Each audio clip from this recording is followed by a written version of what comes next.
After over 120 years, she is still turned on. And lucky for y'all at 4 p.m., so am I.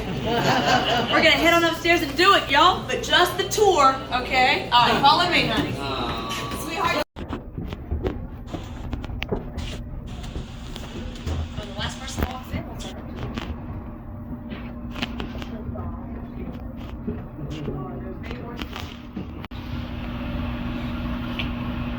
All right. I think y'all are the last people, right? Just want to make sure. Yeah. Awesome. We're the last. Welcome to the Red Onion Saloon. This building was built in 1897. It opened up in 1898 as a saloon and a brothel. So Skagway back in 1898 was filled with 15,000 men and 300 prostitutes. And kind of math makes me very tired, ladies. Now, if you're one of those men, you would walk in downstairs, belly up to the bar, order yourself a shot of liquid courage, and notice behind the bartender 10 little dolls. Those 10 little dolls were made to look as closely as possible as the 10 live dolls living and working upstairs. To their hair color, eye color, even the color of the dress that they may or may not be wearing at the time. You would choose your doll based on those preferences, let the bartender know. He would take that doll and lay it on its back, indicate to everybody else she would be busy for the next 15 minutes. 12 minutes too long, am I right, ladies? Don't worry, we do love a good listener too, fellas, all right? You would then walk up a ladder like a staircase, be greeted by a bouncer. The bouncer would then lead you down a long, dark hallway to the lady of your choice.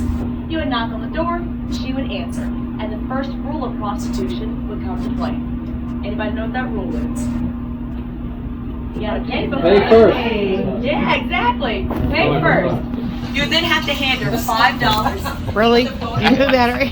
She would then stash that in a safe place in her room. And then y'all would have the 15 minutes. He would go downstairs, and then she would drop those coins in a small hole in the floor. That hole is connected by copper tubes that went all the way down to a safety deposit box right behind the dolls downstairs. So then the bartender, he hears that clickety-clink of the coin against the pipes, turns to see a very satisfied customer coming downstairs, turns to see which doll made so much noise upstairs, takes that doll and props it right back up to make sure everybody knows she is back in business once again. Oh, wow. Now there's actually only one money hole left, and it's located right behind you, my love, in the corner. Ann Rimore, our current owner, she purchased this building in 1978, and she wanted a kitchen put downstairs. So they had to remove all the copper pipes in the floors. But it was a blessing in disguise. They lifted up these floorboards, and they uncovered valuables that the girls had left 80 years prior. Oh, wow. A lot of those valuables are displayed in this glass case. Oh. Now, a lovely artifact I love what we're talking about. This electric curling iron right under this lamp. We did have a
through Skagway back then, they're in a rush to leave to get to Dawson City for that gold, men and women.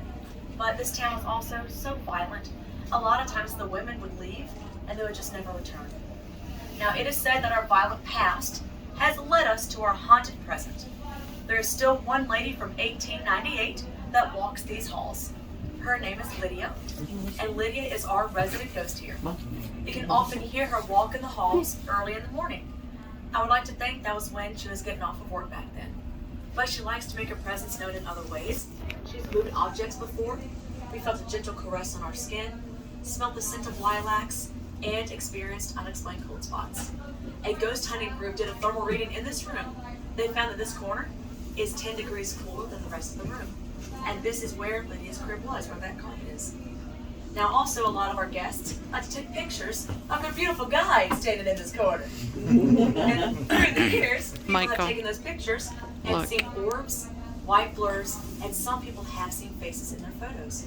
So if you do take a picture and you see something, please let me know. Now also in this corner is a very beautiful dress. We found this dress in an antique trunk with other clothes. This dress is made out of silver-plated copper pieces, wrapped around linen, and crushed into place.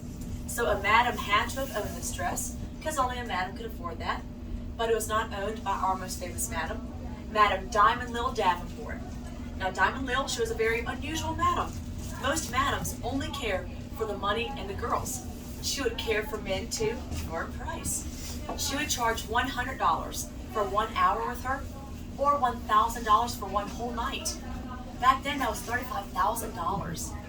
And people did pay it, but she did require each person bring. Now when she walked these halls, it wasn't at this location. This entire building was actually on 6th and State Street originally. In 1914, they moved this entire building with the strength of 1 horse and 4 rolling logs. And then a bunch of burly Alaskan men surrounded the building, pushed it all the way here, sat it down, and of course they're tired. They walk inside to have a drink. They're walking through the door, and they realize they're walking through the back door from the front of the street. They had put in the entire building backwards. And that's what happens when men don't ask for directions. Now we do have this saying here. You can do things the right way, you can do things the wrong way, or you can do things the Skagway. What they did is, instead of turning the building back around, they just shaved the front face and the back face of the building and swapped them. To this day, this building is still backwards. Pretty funny. Now before we go into the next 2 rooms, I'm going to tell you what you see because they are smaller. This next room is our only intact crib room, and it is set up similar to how a lady's room might look back in the day. A couple of things you're going to see. You're going to see a bed frame they used back then. This is a third of a twin-size bed. Keep in mind these women worked and lived out of that bed day and night. You're going to see a couple of pin-up posters when we were in Army barracks in World War II. You'll see a framed stocking. Now that stocking we found in the walls. We believe people used it back then as a form of soundproofing or insulation. And you're going to see a small little Lysol bottle in a glass case. Now a lot of people don't know this, but Lysol originally was made as a female douche to sterilize and clean the women back then. And if you think about that, that was very dangerous. It was very painful. And back then, it was 10 times stronger than it is today. I cannot stress enough with you guys that these women, they're very brave, courageous, and determined to survive what they had to go through back then. Now across the hall is the madam's room. Now each girl made $5 for 15 minutes of their services, but the madams took 50% of that $5, and the bouncers took 25% of that. They literally made $1.25 per drink. It does not sound like a lot, but keep in mind that the cost of living per person per day was $6 a day. If you were a woman and had a respectful job as maybe a cook or a laundress, you could only make $3 for a full day's worth of work. These women were making $1.25 for 15 minutes on a 12-hour shift. They would work 6 p.m. to 6 a.m. every night. A lot of these women came to Skagway for a better life. They found out very quickly that they could not survive on a respectful job, and they fell into the sex trade just so they could eat.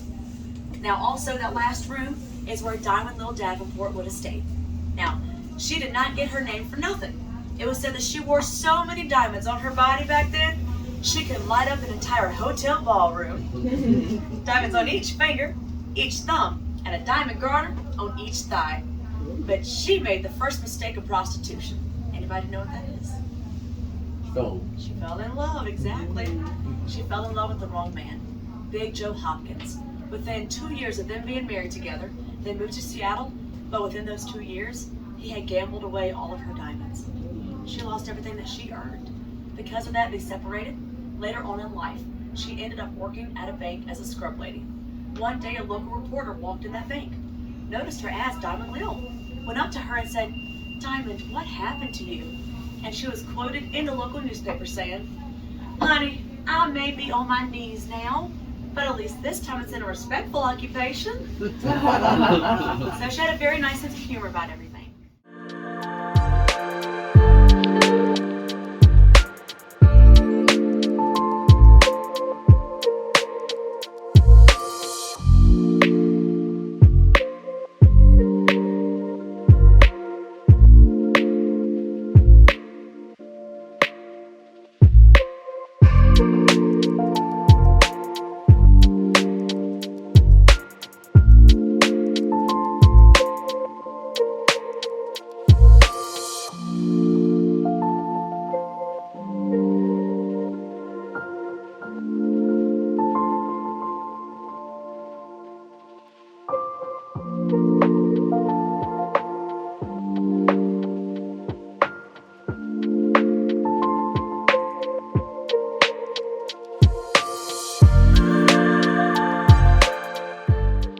And with that, my lovely souls, our quickie has come to an end.